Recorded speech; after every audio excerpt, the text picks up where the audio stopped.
लखनऊ के नवाबों ने हैदराबाद को कल अदब से हराया है। भाई, जो तलवार से आप दूसरे को काटते हो, उसी तलवार से कभी कभी आप कट भी जाते हो। और कल ऐसा ही हुआ हैदराबाद के साथ। हम बात कर रहे थे 300 पार की, पैट कमिंस भी बात कर रहे थे 300 पार की, लेकिन कल 200 रन भी बनाना हैदराबाद के लिए मुश्किल था। क्योंकि अगर आप किसी भी टीम के खिलाफ, किसी भी प्लेयर्स के खिलाफ अगर आप प्लान के साथ उतरते हो, और प्लान के साथ सिर्फ उतरना ही नहीं होता, उसको एग्जीक्यूट भी करना होता है। तो भाई, कल जो एलएसजी का जो प्लान था, जस्टिन लैंगर, उनके साथी कोच जहीर खान और कप्तान पंत की भी दाद देनी पड़ेगी, उनके बॉलर्स की भी दाद देनी पड़ेगी। जो प्लान उन्होंने बना के आया था हेड अभिषेक शर्मा और दूसरे बल्लेबाजों के खिलाफ, वो प्लान को एग्जीक्यूट कर पाए, और इसीलिए हैदराबाद की जो पारी है वो 190 रन ही मतलब बना पाई। हालांकि उनके पारी सिमटी नहीं, 9 विकेट ही गिरे थे। लेकिन भाई, एक तरह से बोले भाई, तो हैदराबाद 200 प्लस का स्कोर अगर नहीं बनाएगी तो उनके पास वैसे गेंदबाज नहीं है कि भाई उसको डिफेंड कर पाए। और एलएसजी के पास भी तो भाई बैटिंग का वो पावर, जो पैक बोलते हैं अब, जो हैदराबाद के पास है, वो लखनऊ के पास भी तो है। पिछला मुकाबला भी वैसे लखनऊ को जीतना चाहिए था, लेकिन भाई वहां पे हमने आशुतोष शर्मा की पारी देखी, कुछ पंत से गलतियां हुई। लेकिन इस मैच में भी हम बात करेंगे कि पंत क्या कोई दबाव में है, क्या वो सबसे ज्यादा पैसे में बिके हैं उसका दबाव में है। लेकिन उससे पहले आइए हम बात कर लेते हैं मैच में हुआ क्या। तो भाई, मैच में एलएसजी, जो कि हम सब बात कर रहे थे कि एलएसजी को पहले बैटिंग करना चाहिए, लेकिन एलएसजी ने भाई इसके ठीक उल्टा डिसीजन लिया, और उन्होंने भाई टॉस जीत के उनके कप्तान पंत ने बॉलिंग का फैसला लिया, और इसको सही साबित किया सरदुल ठाकुर ने। पिछले मुकाबले में भी ठाकुर ने 2 विकेट लिया था स्टार्टिंग में पहले ही ओवर में, लेकिन उनको 2 ही ओवर पंत ने दिया। और क्यों दिया ये मुझे पता नहीं, लेकिन इस मुकाबले में पूरे 4 ओवर की गेंदबाजी सरदुल ठाकुर ने किया, प्लेयर ऑफ द मैच भी थे। और भाई, पूरे 4 विकेट उन्होंने झटके हैं। तो भाई, सरदुल ठाकुर पहले एक प्लान के साथ आते हैं, और आवेश खान भी प्लान के साथ गेंदबाजी कर रहे होते हैं। मतलब हेड को फुल गेंद, जो कि भाई हेड नहीं खेल पाते और अक्सर हेड आउट होते हैं, और भाई हेड को फुल गेंद फेंका जाता है। और जो अभिषेक शर्मा है, जो कि भाई अभी बोल सकते हैं कि क्रिकेटिंग कैरियर जो उनका छोटा है, लेकिन भाई उन्होंने जबरदस्त बल्लेबाजी करके दिखाया है। भाई, अभिषेक शर्मा भी एक इम्पोर्टेंट विकेट, जो कि भाई सरदुल ठाकुर बाउंसर्स डालते हैं और पूरन एक शानदार कैच पकड़ते हैं, और पहला विकेट अभिषेक शर्मा के रूप में जल्दी मिल जाता है। लेकिन अगली ही गेंद पे ठाकुर भाई ईशान किशन को एक सॉफ्ट डिसमिसल के रूप में पंत के हाथों आउट करा के, जो कि पिछले मैच में शतक बनाए थे, इस मैच में शून्य पे आउट हो जाते हैं और एक बड़ा झटका देते हैं।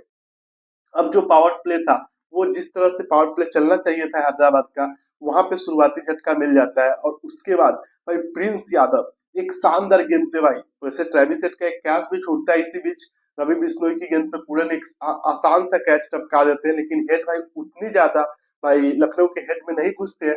और भाई 47 रनों के स्कोर पे एक शानदार फुल गेंद पे, जो कि सारे गेंदबाज लखनऊ के प्लान करके आए थे, भाई ट्रेविस हेड को बोल्ड करके एक बड़ा झटका दे देते हैं।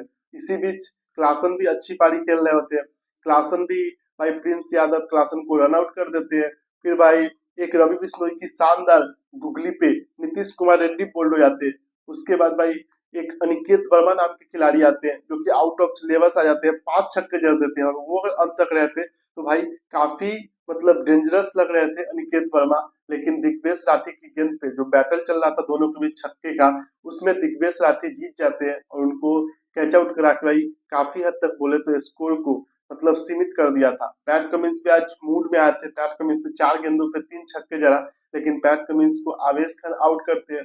और भाई इस तरह से लगातार विकेट गिरते रहता है। अंत में सरदुल ठाकुर भाई फिर से 2 विकेट निकाल देते हैं। पहले अभिनव मनोहर फिर शम्मी को आउट करते हैं, और टोटल 4 विकेट झटक के भाई सरदुल ठाकुर, जो कि अनसोल्ड रहे थे, अभी एकदम भाई अनसंग है, और उनको कोई भी बल्लेबाज पिक नहीं कर पा रहे। तो एक्सपीरियंस बोल सकते हैं, वैसे भी बोलते हैं कि भाई सरदुल ठाकुर को लॉर्ड ठाकुर भी बोला जाता है क्रिकेट के फील्ड पे। भाई अब चेस की बारी थी, क्योंकि 190 रन बनाना भी, चेस करना उतना आसान नहीं होता, भले ही कितने भी मॉडर्न क्रिकेट की बात कर ले।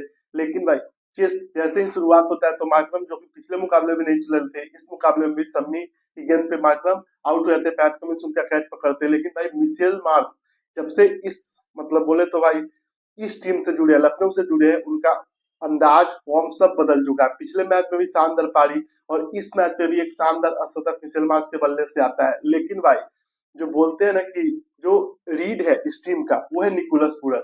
और निकोलस पूरन भाई ताबड़तोड़ बल्लेबाजी करते हैं भाई। 26 गेंद में आज फिर से 70 रन बनाते हैं और आउट होने से पहले भाई लखनऊ की जीत को सुनिश्चित कर दिए थे भाई, क्योंकि 8 ही ओवर में लखनऊ की टीम 120 रन प्लस बना चुकी थी। और भाई यहाँ से वापसी करना मतलब कुछ बड़ा करिश्मा ही करना पड़ता है। एसआरएच को उनके गेंदबाज में शायद उतना दम नहीं है कि कुछ बड़ा करिश्मा कर पाए। और भाई 70 रन की पारी में 6 शानदार छक्के और 6 चौके भाई पूरन ने जड़े।